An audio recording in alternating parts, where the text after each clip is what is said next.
Well, thank you so much for joining us. Okay. Just briefly, for those of us who haven't seen the film, just talk a little bit about what it's about.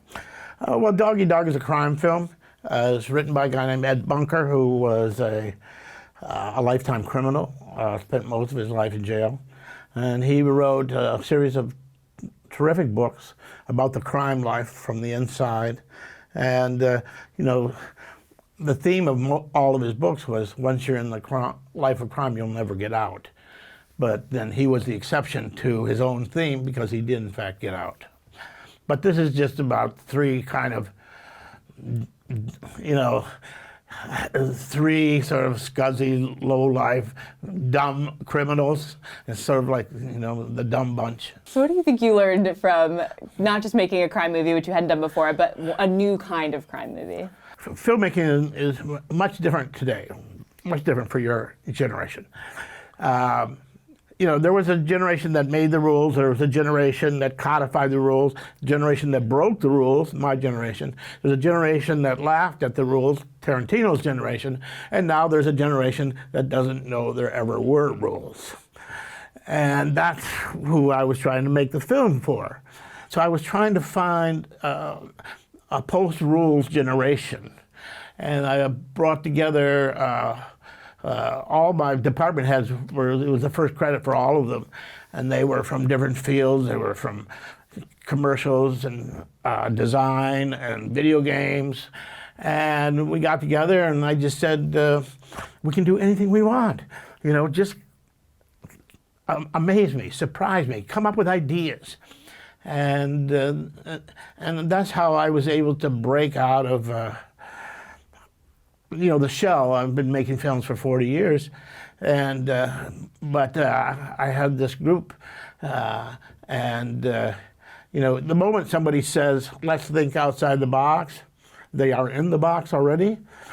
So I wanted people who didn't know where the box was, who couldn't find the box if you asked them.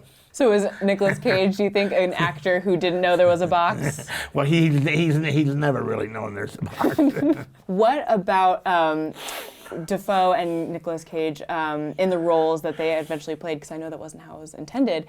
What works? Well, you know, the best role is the Mad Dog role, the crazy guy.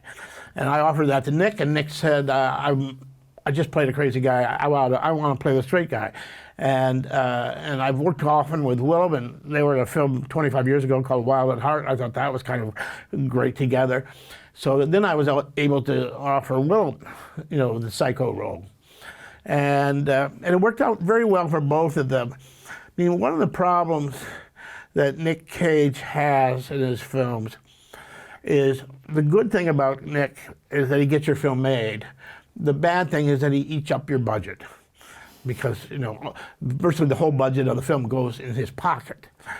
So often there's not enough money to pay an actor of competitive stature. And so I had to really prevail on Willem, you know. And then of course it makes Nick much better when he's in a competitive situation, and he sees that if he's not on top of his game, you know, Willem is just going to walk away with the scene, you know. And so you could see the two of them getting better by playing off each other. So finally, what do you hope audiences can take away from your film? Oh, I mean, this is, you know, good, nasty fun. I've never made a film like this. It's not a important film. I mean, I have made important films. I have made prestigious films. This is not one of them. And I had a great time doing it.